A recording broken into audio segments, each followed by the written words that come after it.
Please can you remind me if you'll be so kind, staring out into space, asking God to hear my case, trying to think of all things past. How long will my memory last? The purple angel, purple angel, purple angel, you're next to me. Well, welcome to Alzheimer Speaks Radio. I'm Lori LeBay, the host and founder of Alzheimer Speaks. Before we get into our show today, which is going to be really interesting because there is such a high need to get employees to fill our caregiver roles, I always like to tell people a little bit about Alzheimer Speaks because we're always getting new listeners. So bottom line, Alzheimer Speaks was created due to the fact that my own mother had dementia for 30 years. She started having symptoms in her mid-50s and lived till 86. And I tell people basically that her disease was probably the biggest gift that I'll receive in my life. Our company is really focused on advocacy and providing multiple platforms to shift our dementia care from crisis to comfort around the world. And we believe that by having these everyday conversations like we do here on Alzheimer Speaks Radio, that we are going to be able to alleviate a lot of stress, inspire others to step up and get involved and just share ideas so that we can remove the myths that squander and really push people down who are living with dementia or caring for somebody with dementia. At our core, we believe that collaboration is also the only way we're going to win this battle. And I know that that's working thanks to each and every one of you. You see, your likes, your clicks, your shares have gotten us some absolutely amazing accolades. And those accolades we share with you because we wouldn't have gotten them without you. We have been named the #1 influencer online regarding Alzheimer's according to Share Care and Dr. Oz. Maria Shriver has named us an architect of change.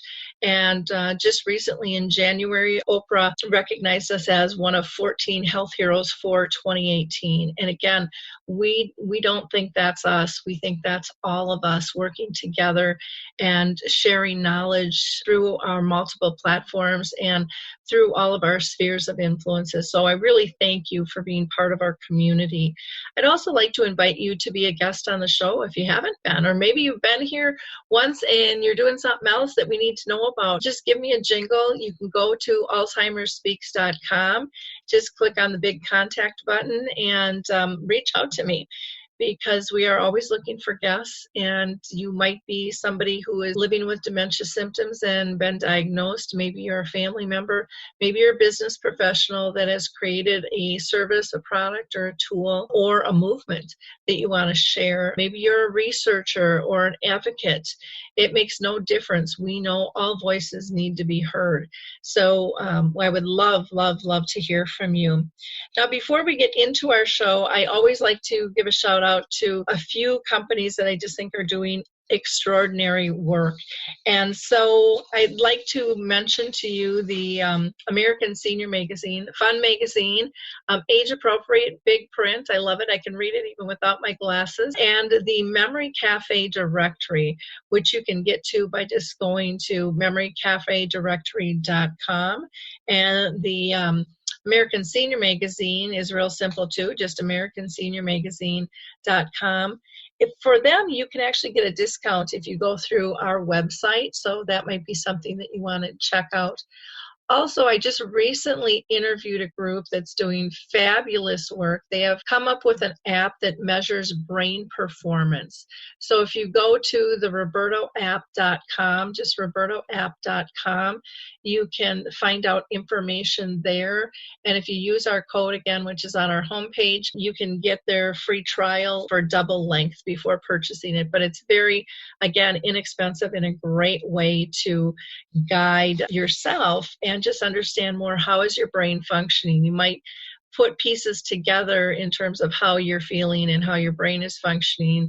Maybe you need more sleep, maybe you need to eat better, maybe you're just under a lot of stress, and you'll see that because it measures different portions of your brain and tracks it. And you don't have to share that information with anybody, but if you have some concerns, it's something easily that you can share with family and friends, and maybe take the next steps if you have some concerns by going to a neurologist to get tested. So wonderful app, the Roberto app. Also, before I introduce our guest, I always like to give a shout out to communities. March 6th through March 9th, I'm going to be in Indiana through the library system. They have a thing called Community Conversations, and we're going to be screening the film His Neighbor Phil and doing a discussion afterward. Then I'm going to be heading down to Florida, March 15th through the 19th. I'll be down in Melbourne for a family caregiver conference. And then the end of March, the 26th through the 28th, I will be out in Washington for the Northwest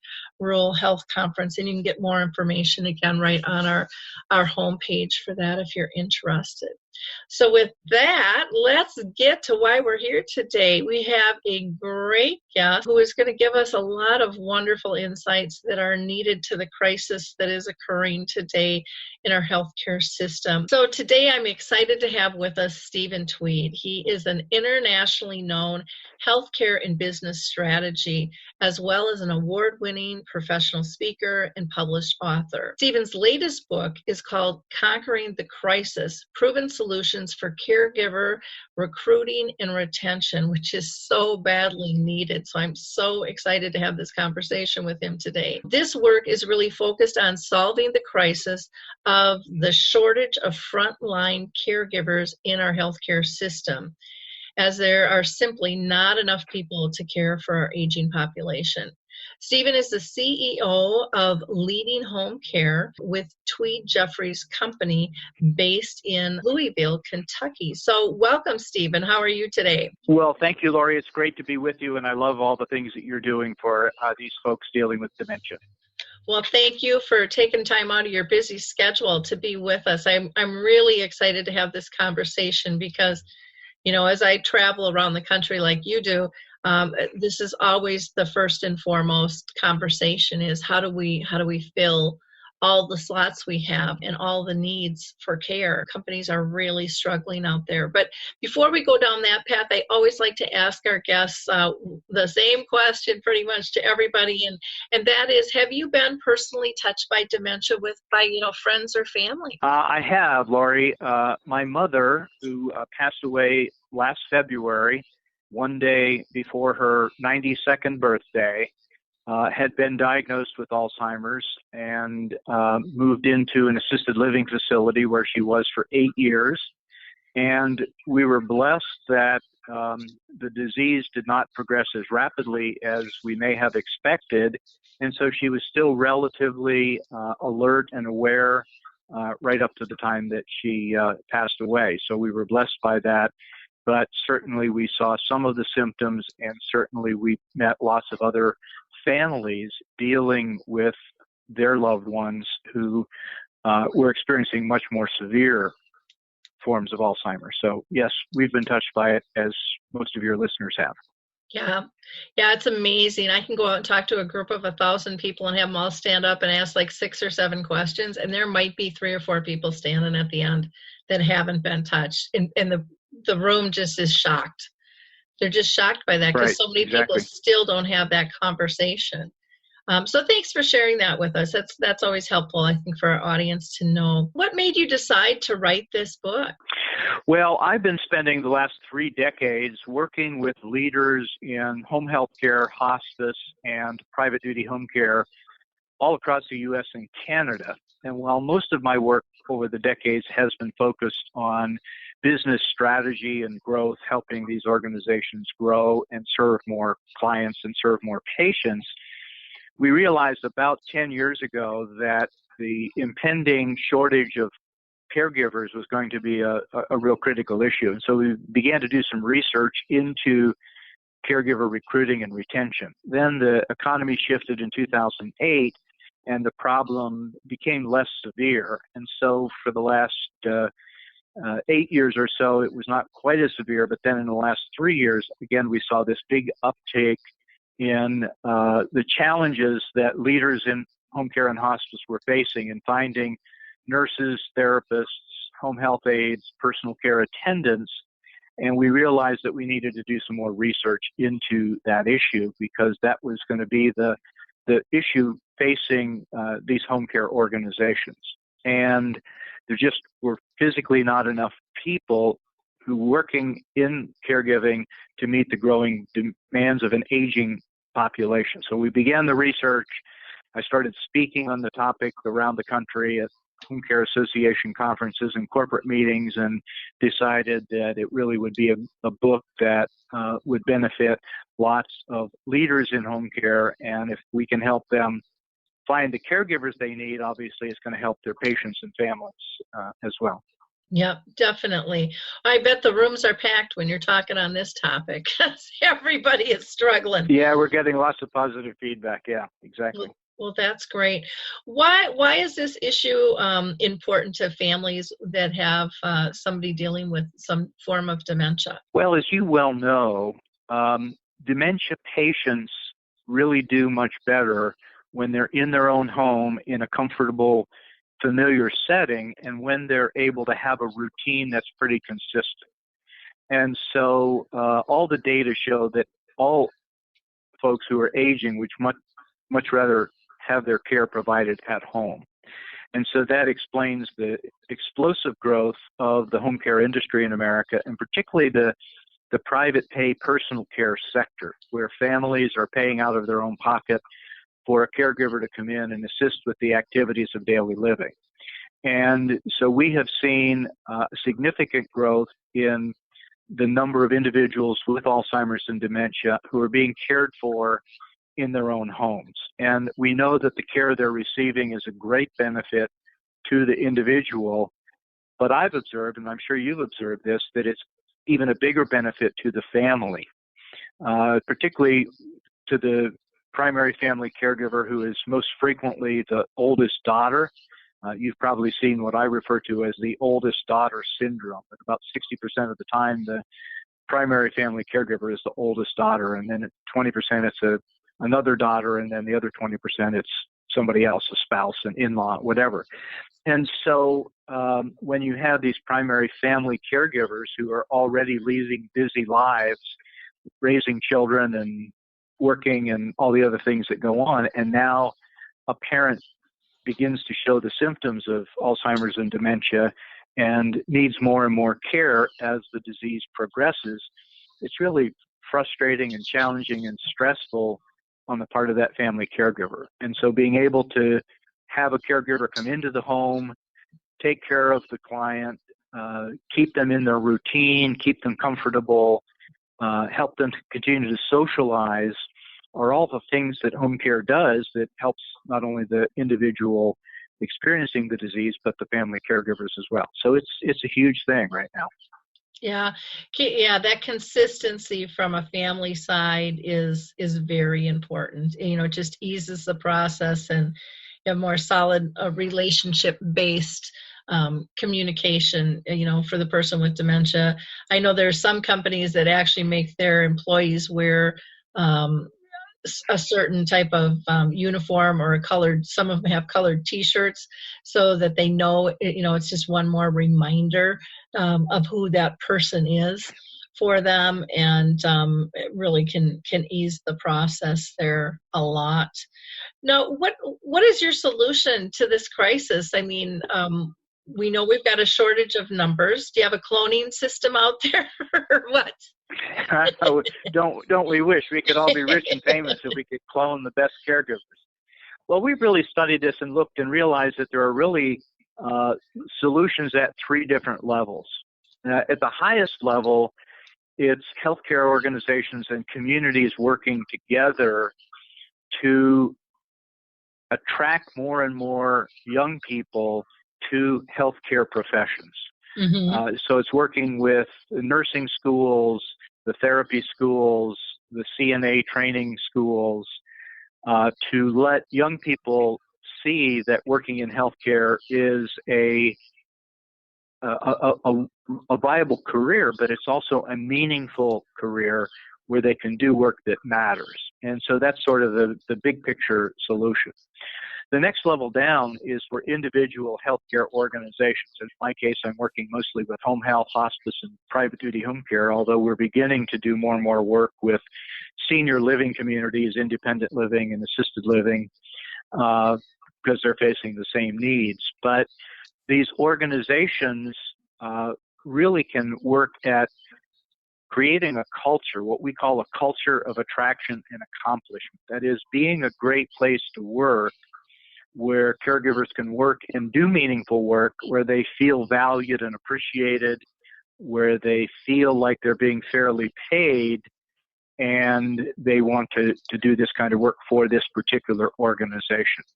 Mm-hmm. And then the third tier within the organization is putting in systems in place to make it easy to recruit, select, onboard, train, retain high-quality caregivers. And that's the research we've really done in working with these organizations to put those systems in place. I know so many people have gone to online processing in their applicants with never meeting them before.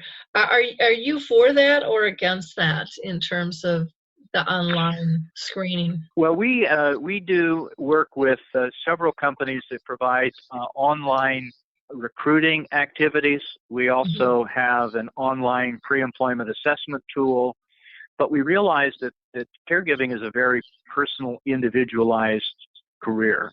Mm-hmm. And the best organizations not only use online recruiting, but they use employee referrals, they use networking in the community, what we call feet on the street recruiting, to really get out there and interact with centers of influence, that is, individuals who are at a place of influence, to identify individuals who would like to work as a caregiver, or people who are already working as a caregiver but are interested in coming to a new organization. And so it's a combination of online recruiting, employee referrals, face-to-face recruiting to attract high-quality caregivers. We've done a fair amount of research with some of our home care organizations in identifying their best caregivers, getting them to identify the top 20% of caregivers based on client satisfaction and dependability, getting people who show up, mm-hmm. and looking at the demographics of that population, finding out why they do this kind of work, what attracted them to a particular home care company, why they stay. And by answering some of those questions, we're able then to help those organizations craft a culture of, again, as I said, a culture of attraction and accomplishment where these high-quality caregivers really want to work and will stay for long periods of time. Yeah, because I know right now there's so much almost like stealing going on in terms of bonuses I've seen, and they're kind of robbing from Peter to get Paul, and to me it looks like they're driving up their own price in terms of doing that. Do you see that around the country? Yes, I do, and it frustrates me as well with all the signing bonuses and all the other things we see. But again, these organizations are really working hard to figure out how they can be an attractive employer for the best caregivers, because in order to be an attractive place for a person with Alzheimer's or dementia, or for the family caregivers to make a decision, whether it's staying in their own home with home care or whether it's going to a senior living community, a family caregiver wants to place their loved ones with an organization that really has excellent caregivers, mm-hmm. that gives excellent care, that gives excellent service, that makes mom feel at home, that makes her feel comfortable because of the routine and the way she's cared for. And so these organizations are, in fact, competing for workers, and they're competing for the best caregivers. Yeah. Yeah, I know, my mom was in a nursing home. Well, both my parents were in a nursing home. My dad only for a few months. But my mom ended up living there for 14 years. And she had excellent care until about, I would say, the last 3 to 4 years. And it was in that time period, there were 3 staff on her floor they worked so well as a team, and they all left pretty much at the same time. And they never, the community really never regained that level of service, because there wasn't a transition in terms of the new staff having the knowledge that those 3 carried. I mean, they just knew all their people so well, and what worked, and that personal history wasn't passed. All the medical, stuff that needs to be passed was passed, but the who is the person never really passed. And it would be interesting to be able to look in and do an analysis of what was going on in that organization at that time that would cause 3 great caregivers all to leave at approximately the same time. Yeah. Now, sometimes it's just a function of the individuals. The individual caregivers have issues. They have family issues and health issues, and they move away, and all kinds of life things that happen. Mm-hmm. But to have 3 really good caregivers leave at the same time raises the question of what was going on in that organization, with the leadership, with the management, with the supervision, mm-hmm. that would cause those people to leave. And those are the kinds of things that we see happen around the country in senior care organizations, is a change in leadership trickles down, and frontline caregivers say, this isn't the same quality place that it used to be. I can get a job anywhere. I'm going to look around and find a place that values and appreciates me, that gives me the opportunity to do the work that I really love to do, which is caring for these folks, and mm-hmm. where I feel fairly paid. And so they'll pick up and move. Yeah. In my mom's case, there was, one guy had finished school, he was graduating, and so he could move up and on, and there wasn't a place in this organization. And then another one had just gotten a fabulous job offer, and she tried to, secure that within this organization, and it just, they don't open up that often. And so she took it. And the third one said, well, if you guys are gone, I don't want to be here anymore. And I think that I think that ripple effect happens way more often than what companies really understand. The impact of one person, on a team can just have a huge, huge impact in terms of being the glue that holds them all together. And I think that that's critical for organizations to understand who those parties are within their organization, and why it's working and how it works, and to really maintain those people and build on that.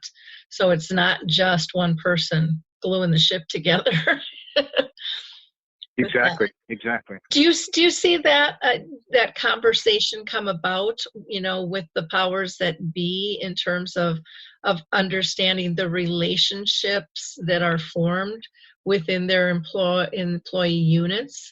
And because I think sometimes, what I see when I go around, they're still very focused on the tasks, and they're not looking as closely at some of the relationships that have formed that allow some of those other tasks to move forward, that higher quality of care to exist. When you've got a team that just is sinking, I mean, it's amazing, versus one in a team that's struggling to perform, which we see out there a lot too, because the other ones are just kind of there for the paycheck. Do you cover those conversations as well when you speak and consult? We do, yes, because we've been blessed to work with a number of the largest home care companies in the country through some of our CEO mastermind groups. And these are companies that in some instances have really been recognized as the best place to work in their community. One comes to mind, a home care company in Albuquerque, New Mexico, that's been identified as the best place to work in Albuquerque for the last 6 or 7 years by the local business journal, as well as an industry benchmarking study. And so when we talk to the owners and the key leaders in this organization, it's very clear that they've made a conscious decision to be that kind of company, to be a great place to work, to create a culture of attraction and accomplishment. And so they're very much aware of the impact of their best caregivers on all the other caregivers. They recognize people, they put them in key positions to do mentoring of other newer employees. They have some reward systems to reward those experienced, seasoned caregivers and encourage them to stay with the organization.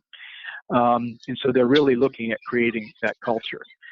As you said, there are other organizations that are quite successful from the standpoint of the numbers, but to them it's a numbers game. It's how many new people can we hire this week? And even though they may be turning over, as long as we're continually bringing in new caregivers, and it's much more about numbers. And for example, we know for sure that turnover in the private pay home care sector has continued to rise dramatically over the past 7 years. And in 2017, the number was 65.7%. So Wow. every 100 caregivers working in an individual organization, 66 of them had left during the course of the year. Well, it's really hard to maintain continuity of care when you have that level of turnover. And so the organizations that are really making a commitment to creating a culture of attraction and accomplishment have much, much lower turnover rates, which means those caregivers are staying longer, they're staying committed to their clients, and it is a very different feel in those organizations. Yeah. Well, and we hear so much about care culture, and you almost are giving up control of your care culture with that type of turnover, because you just almost can't maintain it. Because That's right. if Exactly. everybody is new, and families see that, and patients feel it, and it makes people nervous, and it makes people feel a little scared. And so this is a hot topic, because we're all getting older and we're all going to need assistance sooner or later. I mean, most of us are going to need it in one fashion or another.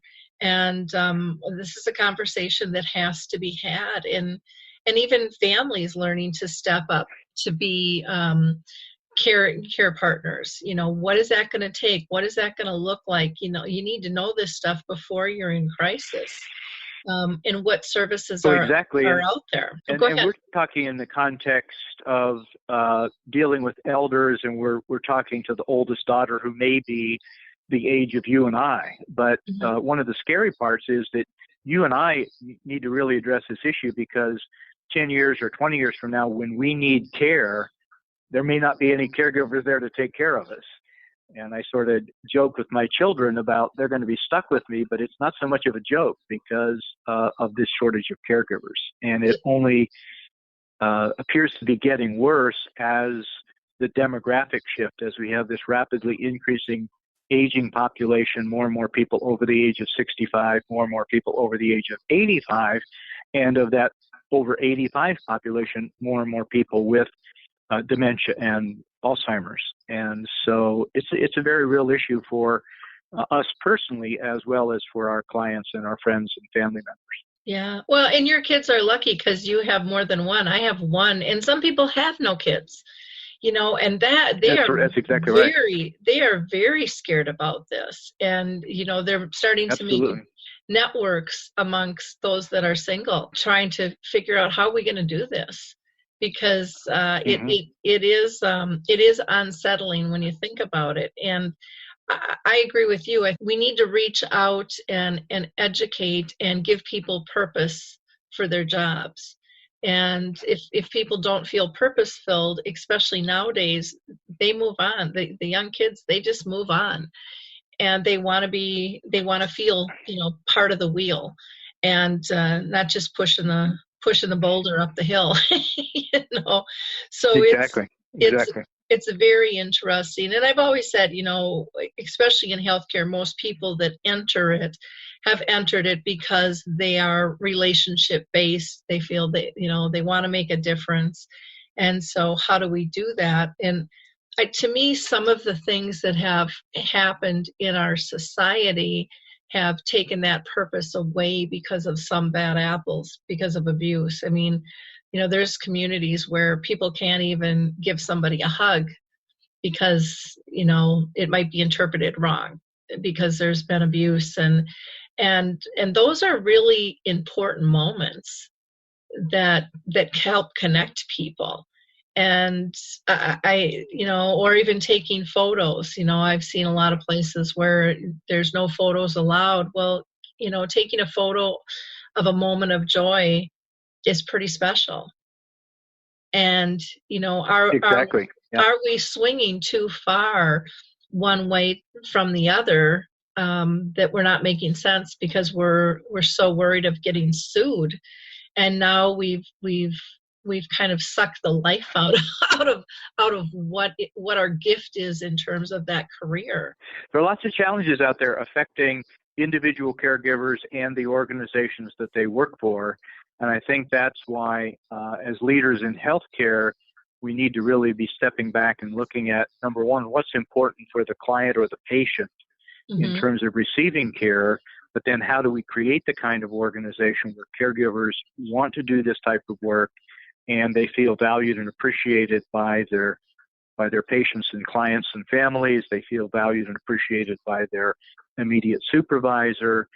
They feel valued and appreciated by the leaders of the healthcare organization. And that goes a long way toward creating that culture where people want to work here and want to do this work. Yeah.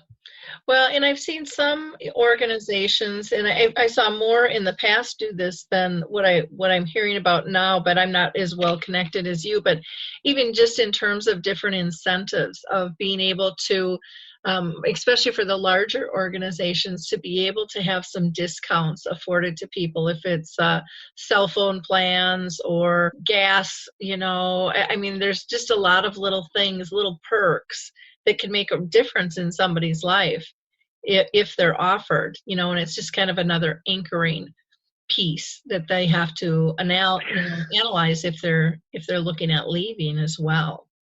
With that, do you see exactly incentive programs? Yeah, I do. And we have a mantra in our company. We say what gets measured gets managed, what gets rewarded gets repeated. And as we're working with leaders, we get them to look at what is it that they are measuring. And so obviously, length of service and reliability on the part of caregivers is one of those factors. And then how do you reward that?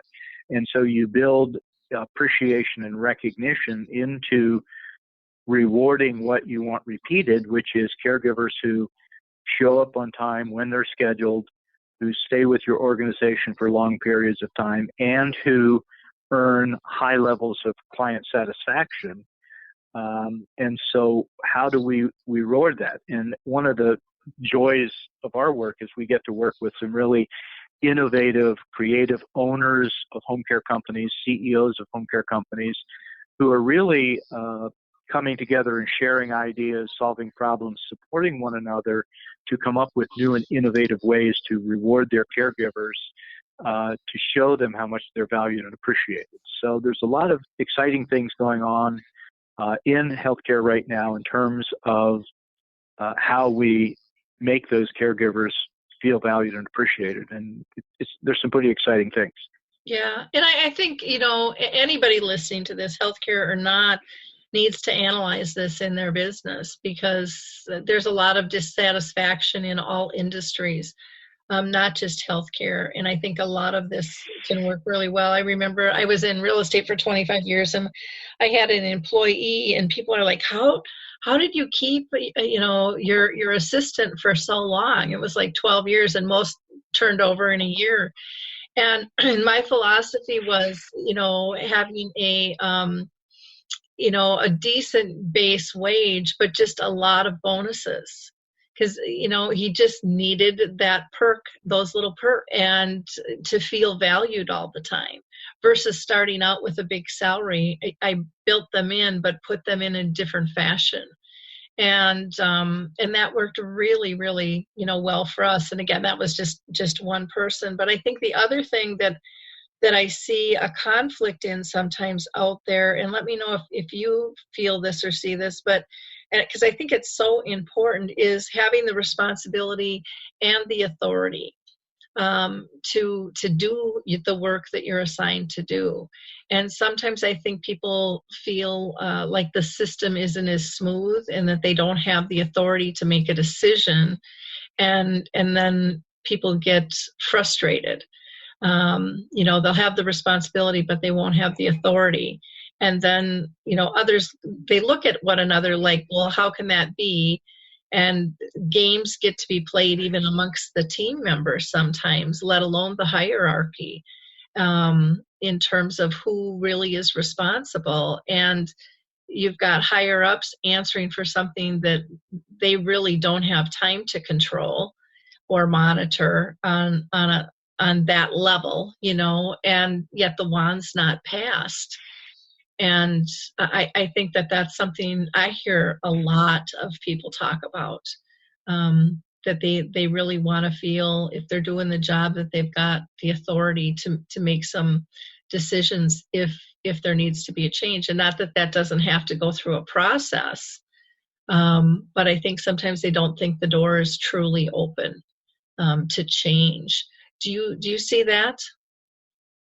I do, and you're exactly right. And what we see in these organizations that are really creating a culture of attraction and accomplishment is that they're doing a lot of leadership development, working with leaders, managers, supervisors to help them be more proficient in their role and to help them communicate more effectively with their frontline caregivers, to lay out expectations clearly and then give those caregivers the freedom and the flexibility to know what they know how to do to provide that care in the way that they've been trained to do it, but also to be there to give them some support and encouragement if they run into difficult situations or run into a difficult patient.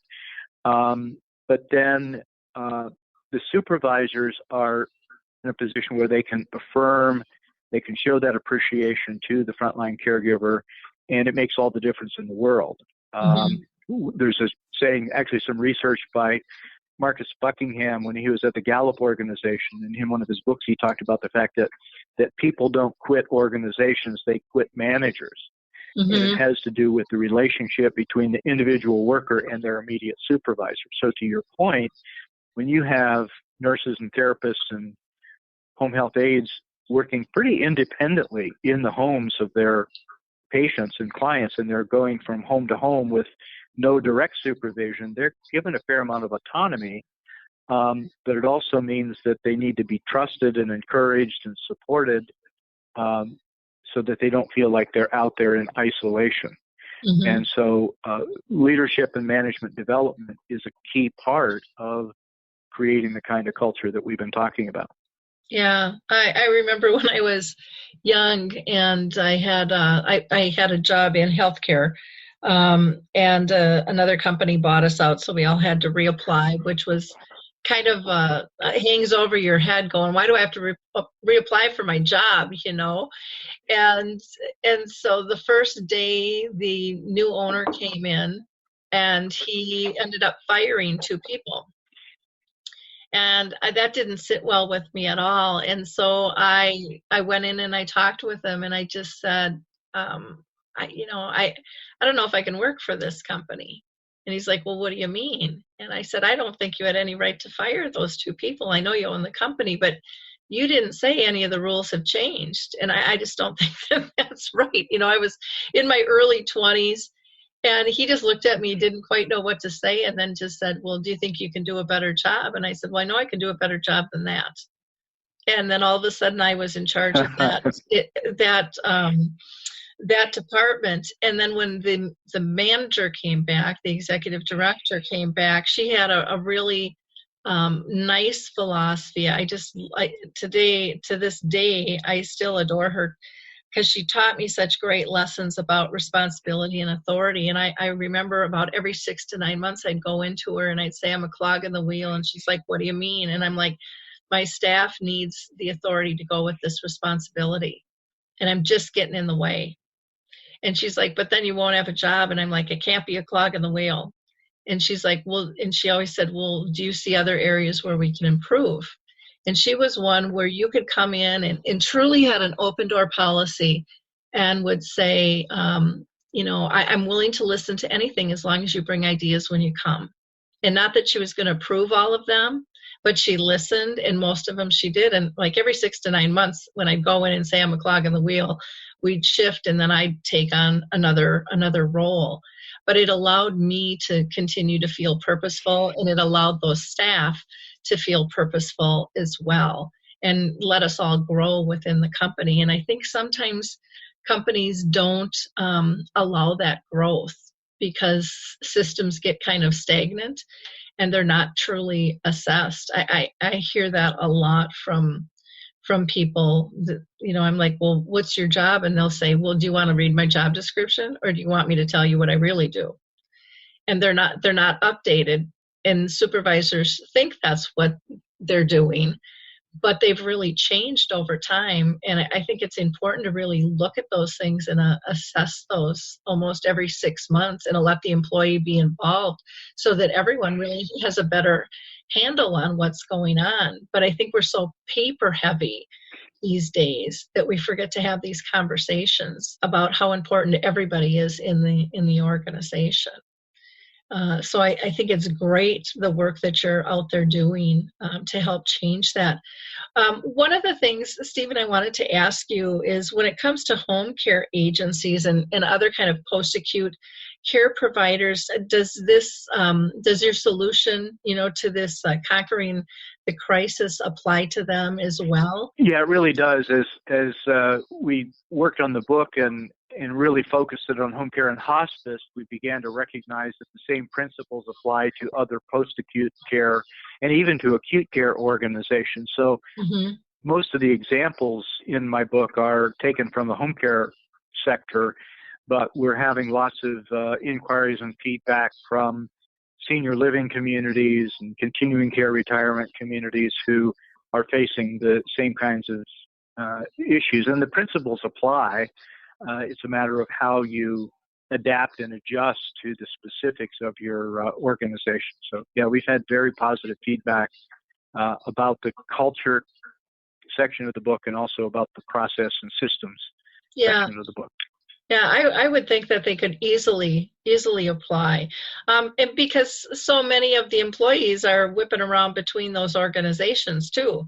You're buying for the same employees. And, if you know it or not. That's true. In the big picture, it seems that way, although it's quite interesting. What we've observed over the last decade is that those caregivers who seem to work well in home care, working in an individual client's home, are a little bit different than the caregivers who do well working in a facility. If you're working in an assisted living facility or a skilled nursing facility, you're on a unit and you may have a dozen or 20 people that you're caring for. And so that CNA or that nurse is going from room to room to room. And sure, they develop some relationships, but it's a very busy, hectic schedule. And I remember sitting by the front desk in a unit in a nursing home while my mom was in there. She had fallen and broken her foot. And I was sort of dismayed by the frantic activity. Whereas in home care, you have a caregiver who is in there with one patient for an extended period of time. They develop a strong relationship. What we've observed is when there's a strong chemistry between the client and the caregiver, that they both stay longer, and the client does better from a health perspective because of that mutual supportive relationship. So it is quite different. And there are those people who thrive working in a facility where they have a fixed schedule. They know they're going to go in at 7 in the morning and finish at 3. There are others who thrive in the home setting where they don't have quite the same guaranteed hours. They have more flexibility. They can work when they want to work and not work when they have other issues. But at the same time, that personal connection with their clients makes it perhaps a more meaningful experience. So there are different folks who thrive in different venues. Well, and I would imagine some too. I mean, with home health care, people probably have to have more probably have more transportation than maybe someone who's living or working in a community and is going to just one location, could get by with a bus. Do you see that being a difference at all for people?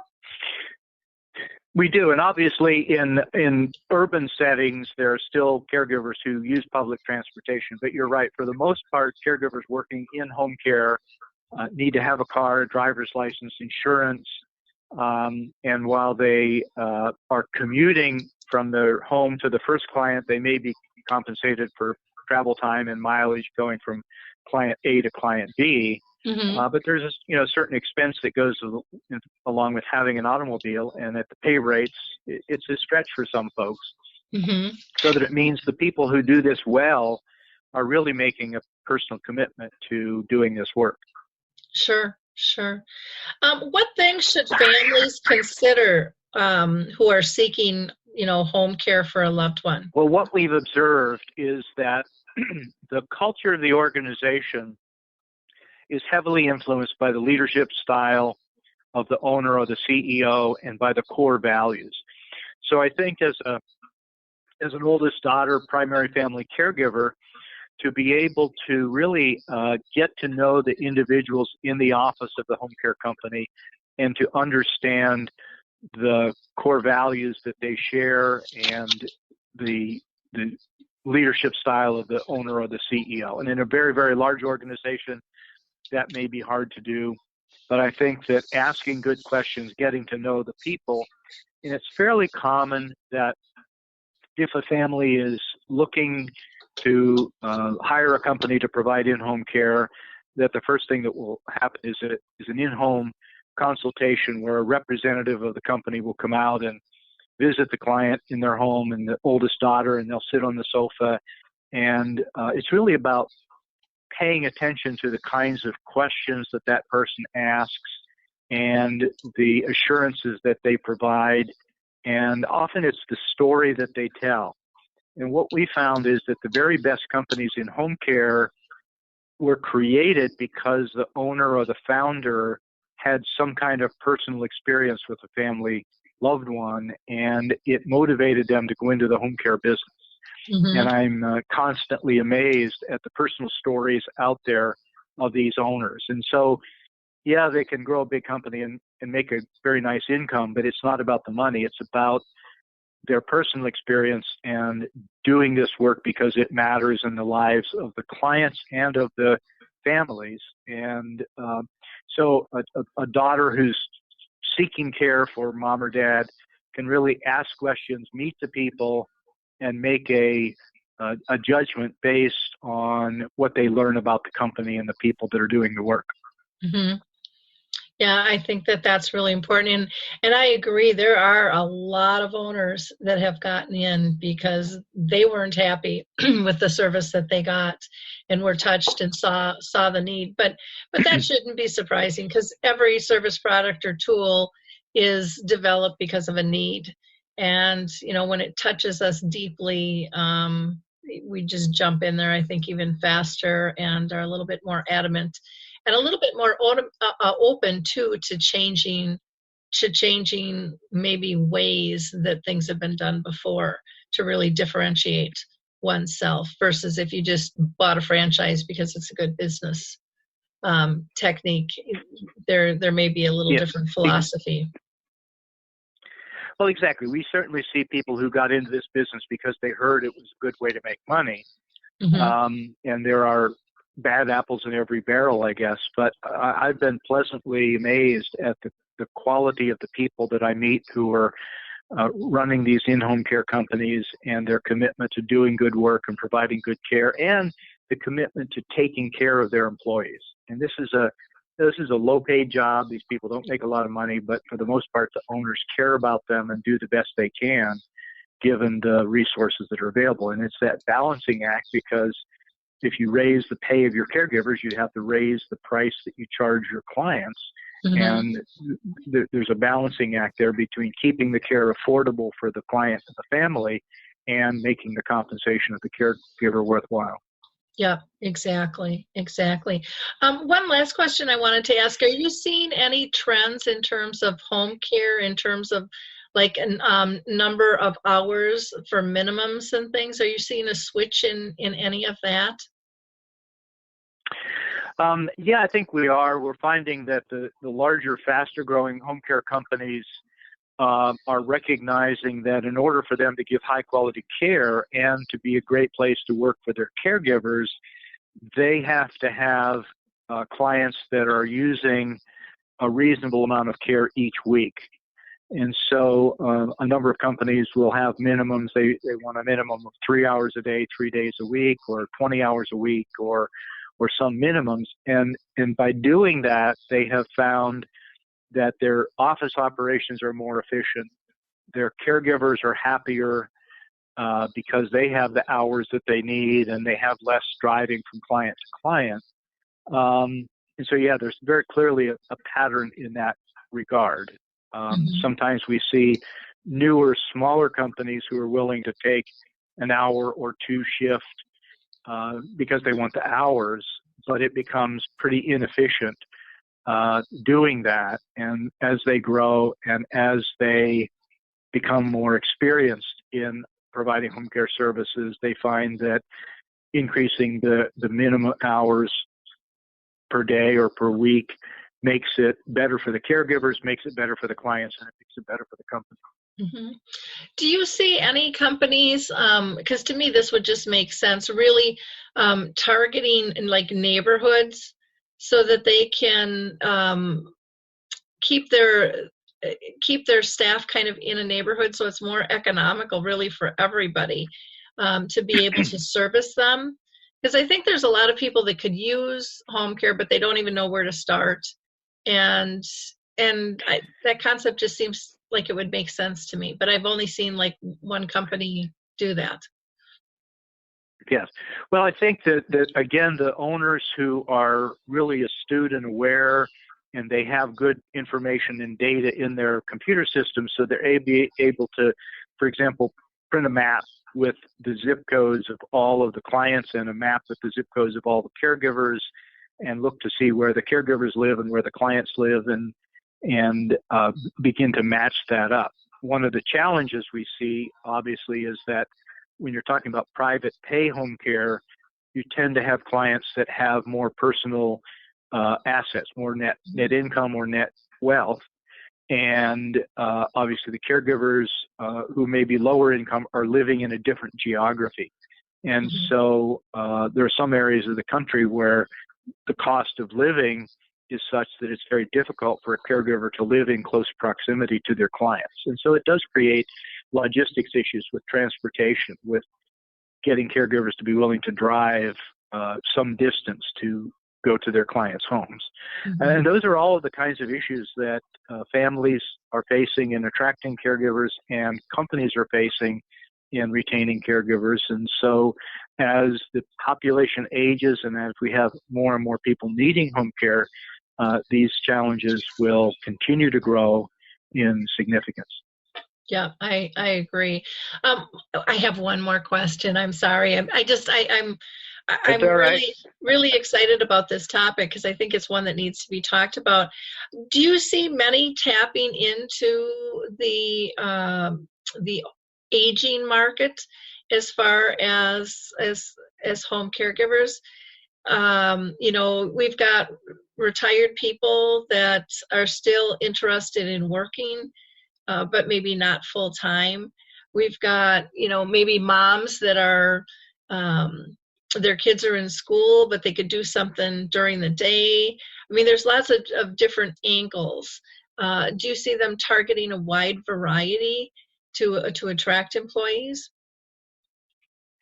Well, what we've seen is that the companies that do the best job of recruiting caregivers have identified a number of different demographic groups that they target. So, for example, the best caregivers tend to be obviously female for the most part, between the ages of 45 and 55, who have been doing this for 10 years. And so there's that sort of target population. Now, obviously, there aren't enough of them to go around. We also are finding that companies are really targeting people who want to do this work full time. So 35 or 40 or 45 hours a week. However, there's a need for part-time caregivers. And so to your point, yes, we see companies that are targeting stay-at-home moms who want to do in-home care, but they want to work from 9 until 2 so that they can put their kids on the bus in the morning and be at home when they get off the bus in the afternoon. We also see companies targeting other demographic groups like retired teachers who have retired early from their school district. They still want to do something meaningful, and they are willing to come and do this kind of work. So, yeah, you're exactly right. There are a number of demographic groups like that are being targeted by caregivers or by companies to bring them on as caregivers. Okay, great. Well, any last comments? I can't believe this hour's just flown by here. It has flown by. We've had a great conversation. But, yeah, I just want to say to the listeners out there who are dealing with a family member who has Alzheimer's or dementia that in-home care is clearly an option to explore and consider. And there are some great companies out there that do this work well. There are more and more home care companies that, in fact, are creating specialty programs in dementia and Alzheimer's and memory care, and they're training their caregivers to deal with the things that come up in the daily course of caring for a person. So I would encourage you to look out there at the companies that are providing in-home care, talk to others who have been clients of home care companies, get a good recommendation, and I think you'll find that keeping mom or dad at home a longer period of time will be good for them. It will be good for you. And at the point in time when they need to go to a facility, then there are also some wonderful facilities that are geared up to care for folks with this devastating disease. Stephen, what is the best way for people to get a hold of you? The easiest place is to go to our website, www.leadinghomecare.com, or a page there with the book featured is conqueringthecrisis.com. Either of those websites will get you to us. Okay, great. So www.leadinghomecare.com or www.conqueringthecrisis.com. I really encourage people to purchase this book. I think you'll get some great insights and maybe attend one of your workshops that you do or hire you as a consultant. I think you've got a lot to offer. So thank you so much for your time today, Stephen. Really appreciate it. Thank you, Laurie. It's been a joy. Best wishes to you and to all the folks out there that you're helping. Great. Thank you. In wrapping up, I just want to give a shout out to the Alzheimer's Research and Prevention Foundation. They are a fantastic organization that takes a holistic approach to living with dementia. They also do a lot of education and outreach, memory screenings. You can find them at alzheimersprevention.org. That's alzheimersprevention.org. Let's see. I also want to give a shout out to Maria Shriver. I'm excited to be talking with their team tomorrow. We're going to be talking about the Move for the Minds event taking place in June, and I will pass on more details as I get those.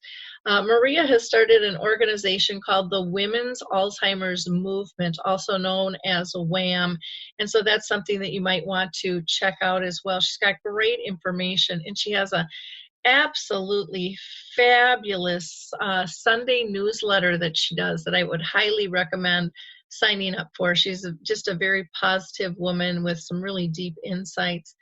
Also, the Neuro Film Festival is upon us, and you have till March 2nd to get your film in for 4 different categories that they have, where you can win up to a grand prize of $1,000. So check out the Neuro Film Festival. In wrapping up, I just want to thank you all for participating in our community. Don't forget to check out our blog, our dementia chats, which are video interviews that I do with people living with dementia, or our main website. Lots out there to help you. Talk soon. Bye, everyone. Hi, everyone. This is Meredith from the Senior Fitness with Meredith podcast, where I discuss all things for seniors, from fitness, your health and wellness journeys, how to be all over strong and beyond.